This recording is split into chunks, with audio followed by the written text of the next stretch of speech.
Varicose veins కి సరైన చికిత్స కోసం సంప్రదించండి ఎవిస్ హాస్పిటల్. నమస్తే, మీరు చూస్తుంది సుమన్ టీవీ. నేను మీ కీర్తి. నాతో పాటు ప్రముఖ ఆస్ట్రాలజర్ బ్రహ్మశ్రీ నందిపట్ల శ్రీహరి శర్మ గురువు గారు ఉన్నారు. నమస్తే గురుగారు. వాగర్థావివ సంపృక్తౌ వాగర్థ ప్రతిపత్తయే జగతః పితరౌ వందే పార్వతీ పరమేశ్వరౌ. సదాశివ సమారంభాం శంకరాచార్య మధ్యమాం అస్మదాచార్య పర్యంతం వందే గురు పరంపరాం. ఆదిత్యాయ చ సోమాయ మంగళాయ బుధాయ చ గురు శుక్ర శనిభ్యశ్చ రాహవే కేతవే నమః. శృంగేరి జగద్గురు పీఠాధిపతులకి, కంచి పీఠాధిపతులకి నమస్కారములు తెలియజేసుకుంటూ కార్యక్రమాన్ని ప్రారంభిద్దాం. గురుగారు, సంవత్సరానికి 24 ఏకాదశులు వస్తూ ఉంటాయి. ఒకదానికొకటి పరమ పవిత్రమైనదని చెప్తూ ఉంటాం. కానీ పుష్యమాసంలో వచ్చే ఈ ఏకాదశికి చాలా విశిష్టం ఉంది. ఏ రకమైన సంకల్పమైనా ఒక్కసారి చెప్పుకుంటే నెరవేరుతుంది అని చెప్తున్నారు. ఎందుకు పుష్యమాసంలో వచ్చే ఏకాదశికి అంత ప్రాధాన్యత? అసలు ఎవరెవరికి వర్తిస్తుంది?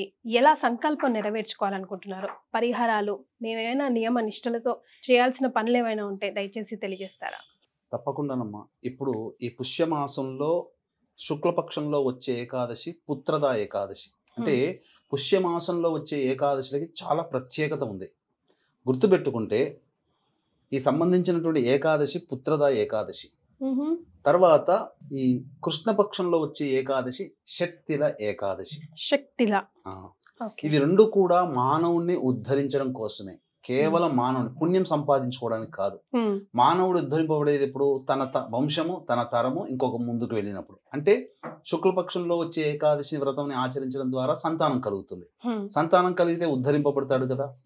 తర్వాత పితృదేవతల్ని కూడా ఉద్ధరించేది ఈ యొక్క ఏకాదశి. మనకున్నటువంటి అనేక ఏకాదశులలో పితృదేవతల యొక్క అనుగ్రహాన్ని ప్రసాదించే ఏకాదశి ఇది ఒక్కటి మాత్రమే. అంటే మనకేమో ఇది పుష్యమాసం, కానీ నార్త్ సైడ్ వాళ్ళకందరికీ ఆల్రెడీ మాఘమాసం ప్రారంభమైంది, పౌర్ణమితోనే ప్రారంభమైంది. అక్కడ వాళ్ళకి మాఘమాసం కింద లెక్క. మనకేమో దక్షిణ దేశం ప్రాంతానికి ఇది పుష్యమాసం, ఎందుకంటే అమావాస్యతో మనకు ఎండ్ అవుతుంది. కానీ నార్త్ సైడ్ ఆ కాశీ కానీ ఢిల్లీ కానీ బెంగాల్ కానీ ఇటువంటి వాళ్ళకి ఏంటంటే పౌర్ణమితో ఎండ్ అవుతుంది మాసం, మనకు అమావాస్యతో ఎండ్ అవుతుంది. కాబట్టి ఇది మనకు పుష్యమాసం అవుతుంది, అక్కడ వాళ్ళకి మాఘమాసం అవుతుంది. కాబట్టి ఇందులో విశేషత ఏంటంటే చాలా మంది పెళ్లిళ్ళు కాక ఇబ్బంది పడేటువంటి వాళ్ళు కానీ, అలాగే ఎన్నో కష్టాలు అనుభవిస్తుంటారు. ఆ కష్టాలకి ఒక ఎండ్ అంటూ ఉండదు. అటువంటి వాళ్ళకి కానీ ముఖ్యంగా పితృదేవతలని తరింప చేయడం. ఎందుకంటే మోక్షాన్ని ప్రసాదించాలి అంటే నారాయణుడు మాత్రమే అర్హుడు. ఈశ్వరుడు ప్రసాదిస్తాడు మోక్షము, కానీ మోక్షకారకుడు నారాయణుడు. కాబట్టి ఈ రోజున పితృదేవతల యొక్క అనుగ్రహం కోసం, పితృదేవతలకి స్వర్గాధిపత్యం రావడం కోసం ఇక్కడ ఉన్నటువంటి ఆ సంతానము కొన్ని నియమాలని పాటించాలి.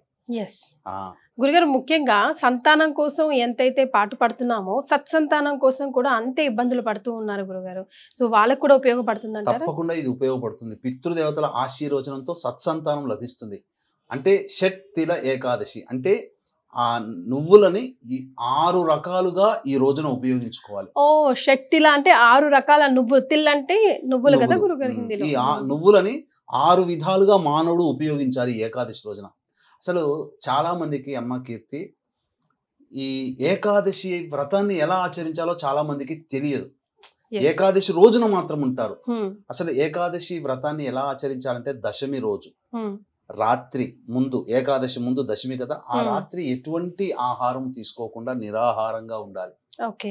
పాలు, పండ్లు, ఇతర పదార్థాలు తీసుకోవచ్చు, కానీ వండిన భోజనము పనికిరాదు, దాంపత్యము పనికిరాదు. దశమి రోజు రాత్రి. తర్వాత తెల్లవారు ఎలాగో ఏకాదశి వస్తుంది కదా, ఆ ఏకాదశి రోజున ఉదయాన్నే లేచి 6 రకాలైనటువంటి నువ్వులని 6 రకాలుగా వినియోగించుకోవాలి. ఏకాదశి రోజున చాలా మందికి తెలిసిందే ఎటువంటి భోజనము ఆచరించరు. కానీ ఈ రోజున నీటిలో నువ్వులు నానబెట్టి ఉన్నటువంటి వాటి నీటిని తాగాలి. మొట్టమొదలుగానే స్నానం చేసే విధానం ఎలా ఉంటుందంటేనమ్మా, తిలల్ని బకెట్లో నీళ్లు పోసుకుంటారు కదా, ఆ నీళ్లలో నల్ల నువ్వులు వేసి ఆ నీళ్లతో స్నానం, అంటే శరీరం నుంచి ఆ నల్ల నువ్వులు జారు వాడాలి. లేదు అందరూ షవర్లో పెట్టుకుంటారు. కొన్ని నీళ్ళలు తల మీద వేసుకొని షవర్ మీద స్నానం చేసిన ఆ యొక్క శరీరం నిండా తిలలు ఇలా ఉండాలి. చిల్లలు అంటే ఆ, నువ్వులు. ఆ. ఎస్. తర్వాత స్నానం చేసిన తర్వాత శుచి అయిన తర్వాత నువ్వులు పిండిని ఒంటికి రాసుకోవాలి ఆ రోజు, ఓ స్నానం చేసిన తర్వాత. స్నానం చేసిన తర్వాత. ఓకే. ఇది రెండవది, ఆ విధంగా ఉండాలి. ఇక మూడవది, స్నానం చేయగానే ఆ నల్ల నువ్వులను అలా ఒంటికి రాసుకుంటారు కదా, పిండి ముద్దను రాసుకున్న తర్వాత తులసి చెట్టు దగ్గర విష్ణు ప్రతిమ కానీ చిత్రపటం కానీ లేదా తులసి చెట్టు దగ్గర అష్టదళ పద్మం వేయాలి. వేసిన తర్వాత అక్కడ అందులో ఆవు నేతితో దీపారాధన చేసి విష్ణు ప్రతిమ గనుక ఉంటే విష్ణు సహస్రనామ పారాయణం చేసి విష్ణు అష్టోత్తరముతో తిలలతో స్వామివారి పాదాల దగ్గర వేయాలి. అర్చనలాగా చేయాలి, తిలలతో అర్చన చేయాలి. ఇది మూడో రక విధానం. తర్వాత మనకు ఆ రోజున మంచినీరు తీసుకోవచ్చు, తప్పులేదు. ఏకాదశి రోజున మంచినీళ్ళు తీసుకోవచ్చు. ఆ మంచినీళ్ళలో నువ్వులు నానబెట్టినటువంటి నీటిని ఆ నువ్వులతో సహా మనం తీసుకోవాలి ఎప్పుడు తాగినా. ఇది 4వ విధానం. ఇక 5, 6 విధానాలు మాత్రం చాలా అద్భుతమైనటువంటివి. ఇది చేతనైన కొలది, శక్తి కొలది వాళ్ళు చేయాలి. వీక్షించేటువంటి ప్రేక్షకులకి గమనిక, ఈ నెల 29వ తారీఖు రోజున మౌని అమావాస్య లేదా చొల్లంగి అమావాస్య అని అంటారు. ఇది చాలా ప్రభావవంతమైంది ఈ సంవత్సరం. ఎందుకంటే అమావాస్య రవికి మాత్రమే ఉంటాడు, కానీ చంద్రుడిలో చక్కటి నక్షత్రం శ్రవణ నక్షత్రం ఆ రోజున ఉంది. కాబట్టి రవి చంద్రుల సమాగమం ఈ అమావాస్య అత్యంత ప్రభావవంతమైనది. దీన్ని దృష్టిలో పెట్టుకొని మానవులకి అనేక రకాల కష్టాలు వస్తాయి. కోర్టు సమస్యలు, శత్రు సమస్యలు, ప్రయోగ బాధలు, అలాగే ఈ సంబంధించినటువంటి వివాహ సమస్యలు మరియు ఉద్యోగపరమైనటువంటి సమస్యలు, ఆర్థికపరమైన సమస్యల నివారణకి దశమహావిద్యలలో భాగంగా ప్రత్యంగిరా హోమం, బగళాముఖి హోమం, ధూమవతి హోమం, వారాహి హోమం, రాజశ్యామల హోమాలు పర్ హెడ్ 2100కి చేయించడం జరుగుతుంది. అవకాశం ఉన్న వాళ్ళు కార్యక్రమ తదనంతరం కాంటాక్ట్ చేసి మీ గోత్రనామాలు నమోదు చేసుకోవచ్చు. ఇక 4 విధాలుగా నువ్వులను ఎలా వాడాలో ఈ ఏకాదశి రోజున చెప్పాను. 5వది, నువ్వులని బ్రాహ్మణుడికి దానం చేయాలి. ఇంత అంతా ఏమైనా ఉందా గురుగారు? కేజీలు, అర కేజీ, ఎంతైనా చేయొచ్చు. శక్తి కొలది. ఓన్లీ నువ్వులు మాత్రమే దానం చేయాలి. లేదు దానం ఎవరు తీసుకోలేకపోతే హోమం చేసుకోవాలి ఏకాదశి రోజున. ఏకాదశి రోజున చాలా ప్రధానమైనటువంటిది ఏంటంటే హోమం చేయాలి. హోమం చేసినప్పుడు దానము చేయవచ్చు, హోమం కూడా చేయవచ్చు.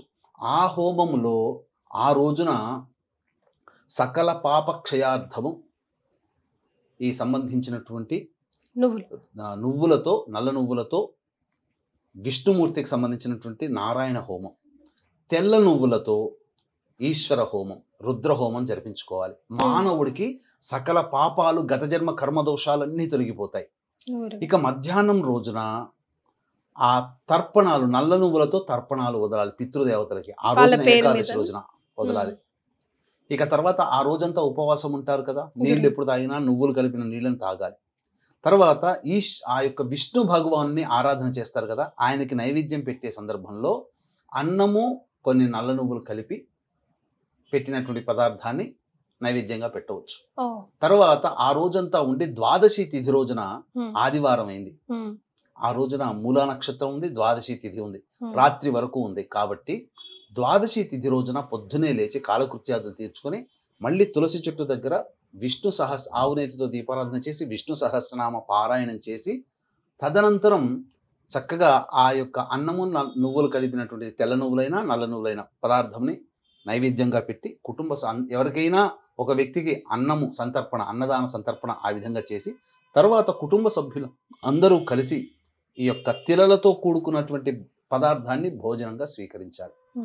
కొన్ని గ్రంథాల ప్రకారం ఏంటంటే ఏకాదశి రోజున అన్నము భుజించకూడదని అన్నారు కదా, కానీ కొన్ని గ్రంథాల ప్రకారము ఆ ఏకాదశి రోజున నైవేద్యం పెట్టినటువంటి తిలలతో కలిపినటువంటి అన్నాన్ని భుజించవచ్చు ప్రసాదంగా అని చెప్పి శాస్త్రంలో ఉంది. ఆ విధంగానైనా చేయవచ్చు.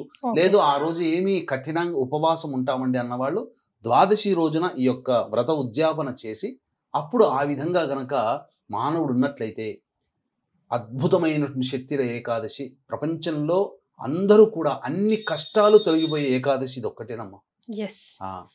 పితృదేవతలు తరించే ఏకాదశి. కాబట్టి వీక్షించేటువంటి ప్రేక్షకుల్లో మహిళలు ఎంతోమంది ఉన్నారు. మీ భర్తల చేత, భర్తలు కోల్పోయిన వాళ్ళు మీ పిల్లల చేత, ఖచ్చితంగా ఈ షట్తిల ఏకాదశి రోజున పితృదేవతల యొక్క అనుగ్రహం కోసం తర్పణాది కార్యక్రమాలు మీ పిల్లల చేత, లేదా భర్త లేకపోతే మీ పిల్లల చేత, భర్త ఉంటే మామగారు ఉంటే మామగారి చేత, మామగారు లేకపోతే భర్త చేత ఖచ్చితంగా ఈ రోజున ఆ నియమాల్ని పాటిస్తూ తర్పణాది కార్యక్రమాలు వదిలించండి. తప్పకుండా మీరు ఎన్ని కష్టాలున్నా ఆ కష్టాలు ఈ యొక్క శక్తుల ఏకాదశి తర్వాత తొలగిపోయి మీరు ఆనందంగా మీ యొక్క సంకల్పం నెరవేరుతుంది. ఇది పితృదేవతలకి సంబంధించినటువంటి శక్తుల ఏకాదశి. ఈ రోజున ఈ విధంగా ఆచరించడం ద్వారా మీ కుటుంబంలో పెళ్ళిళ్ళు కావలసినటువంటి అబ్బాయిలు అమ్మాయిలు ఎవరైతే ఉన్నారో వాళ్ళకి ఖచ్చితంగా వివాహం అవుతుంది. అలాగే సంతానం కలగనటువంటి దంపతులు ఉంటారు కదా, మీ కోడళ్ళకి కొడుకుకి అల్లుడికి కూతురికి ఖచ్చితంగా సత్సంతానం లభిస్తుంది. ఎందుకంటే ఇది పితృ ఏకాదశి అని అంటారు దీటిని. కాబట్టి పితృదేవతల అనుగ్రహమే వంశము అభివృద్ధి అవుతుంది. వంశం అభివృద్ధి అంటే డబ్బులు లక్షలు మేనేజర్లు టీం లీడర్లు పిల్లలు అవ్వడం కాదు. ఆ వంశాభివృద్ధి అంటే మీ కడుపున పుట్టిన సంతానానికి మళ్ళీ వాళ్ళకు ఒక సంతానం పుట్టడం అనేటువంటిది వంశాభివృద్ధి. కాబట్టి వంశాభివృద్ధి ఈ యొక్క ఏకాదశి తిథిని ఆచరించడం ద్వారా విష్ణు యొక్క అనుగ్రహము పితృదేవతల అనుగ్రహంతో మీ పిల్లలకి చక్కటి సత్సంతానం కలుగుతుంది, వంశాభివృద్ధి అవుతుందని. అట్లాగే వంశం అభివృద్ధి కావాలంటే పిల్లలకి పెళ్ళిళ్ళు కావాలి, కాబట్టి ఖచ్చితంగా పెళ్ళిళ్ళు అయి తీరుతుంది అని చెప్పడంలో ఏమాత్రం సందేహం లేదు. రైట్. గురుగారు చెప్పింది విన్నారు కదా. ఎన్నో పండుగలు పర్వదినాలు వస్తూ ఉంటాయి వెళ్తూ ఉంటాయి, కానీ గురుగారు చెప్పినట్టుగా మానవుల్ని ఉద్ధరించడానికి వచ్చే ఇలాంటి షట్టిల ఏకాదశి లాంటి రోజులు అతి కొద్దిగా వస్తాయి. కాబట్టి వీటిని సంపూర్ణంగా మనం అందరం సద్వినియోగం చేసుకోవాలి. చాలా సంతోషం గురుగారు, ధన్యవాదాలు. సర్వం శ్రీ ఉమామహేశ్వర పరబ్రహ్మార్పణమస్తు.